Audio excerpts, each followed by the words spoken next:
Hi friends, நான் உங்கள் Sumathi. Welcome to Pattus food zone. முறுக்கச்சில் இனிமேல் முறுக்கு மட்டும் இல்லை, குழப்புட்டு ரொம்பவே சூப்பராக செய்யலாம். ரொம்பவே சூப்பராக மரவள்ளிக்கிழங்கை வச்சு குழப்புட்டு எப்படி பண்ணுறதுன்னு பார்த்துடலாம். செய்முறையை பார்க்கறதுக்கு முன்னாடி நீங்கள் நம்ம சேனலை சப்ஸ்கிரைப் பண்ணாமல் இருந்தால் சப்ஸ்கிரைப் பண்ணிக்கோங்க.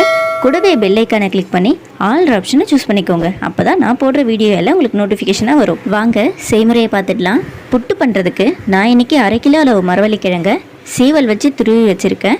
இதை ஒரு இட்லி பாத்திரத்தில் சேர்த்துடலாம். இட்லி பாத்திரத்தில் மொத்தமாக சேர்க்க வேண்டாம், கொஞ்சமாக எடுத்து உதிரி உதிரியாக சேர்த்துக்கோங்க. மொத்தமாக சேர்க்கும்போது மரவள்ளிக்கிழங்கு கெட்டியான மாதிரி ஆகிடும். அதனால் நீங்கள் உதிரி உதிரியாகவே சேர்த்துக்கோங்க. கிழங்கு ஃபுல்லாக சேர்த்துட்டு மூடி போட்டு மூடிடலாம். நம்ம கிழங்கு துருவி வேக வைக்கிறதுனால கிழங்கு ரொம்பவே சீக்கிரமாக வெந்துடும்.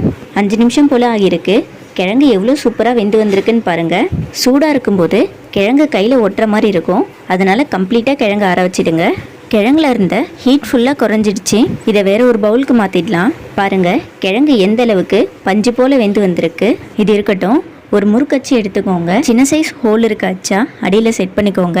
இடியாப்ப அச்சு இருந்தால் கூட அதையும் நீங்கள் செட் பண்ணிக்கோங்க. அப்போ தான் நம்ம செட் பண்ணுறது அடியில் வராமல் இருக்கும். ஃபர்ஸ்ட் லேயராக கொஞ்சமாக மரவள்ளிக்கிழங்க உள்ளே சேர்த்துடலாம். எல்லா ஓரங்கள்லையும் நல்லா ப்ரெஸ் பண்ணி விடுங்க. அப்போ தான் கரெக்டான ஷேப்பில் இருக்கும். இதே போல் நீங்கள் அரிசி மாவு புட்டு கூட ட்ரை பண்ணி பாருங்கள். முறுக்கச்சில் 3ல் 1 பங்கு மட்டும் வேக வச்ச மரவள்ளிக்கிழங்க இன்சர்ட் பண்ணிடலாம். அடுத்த லேயருக்கு நம்ம துருவன தேங்காவை உள்ளே வச்சிடலாம். தேங்காய் பூவை அதிகமாக வைக்க வேண்டாம், 2 கைப்பிடி அளவு மட்டும் வச்சா போதும். இதையும் நல்லா அழுத்தி விடுங்க. அப்போ தான் குழாவை விட்டு வெளியே எடுக்கும்போது உடையாமல் வரும். இதுக்கு அடுத்த லேயராக 2 ஸ்பூன் அளவு மட்டும் சர்க்கரை சேர்த்துக்கலாம். மரவள்ளிக்கிழங்கே ஸ்வீட்டாக தான் இருக்குன்றதுனால நான் 2 ஸ்பூன் அளவு மட்டும் சர்க்கரை சேர்க்குறேன்.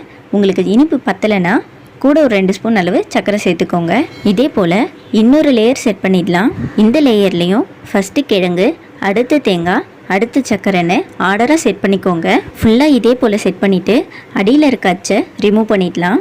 வேகமாக பண்ணாதீங்க, கொஞ்சம் பொறுமையாக பண்ணுங்கள். இல்லைன்னா நம்ம செட் பண்ண எல்லாமே வேஸ்ட் ஆகிடும். முறுக்கு புழியறது மாதிரியே நம்ம மெதுவாக குழாப்புட்டு வெளியே எடுக்க வேண்டியது தான். வேகமாக பண்ணிட்டீங்கன்னா குழாப்புட்டு உடஞ்சிடும்.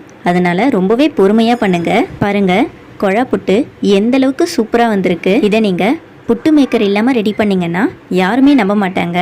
எந்த அளவுக்கு சூப்பராக இருக்குன்னு பாருங்கள். டேஸ்ட்டுமே ரொம்ப சூப்பராக இருந்தது. இதே போல் நீங்களும் செஞ்சு பார்த்துட்டு எப்படி வந்திருக்குன்னு மறக்காமல் கமெண்ட் செக்ஷனில் கமெண்ட் பண்ணுங்கள். பாய்.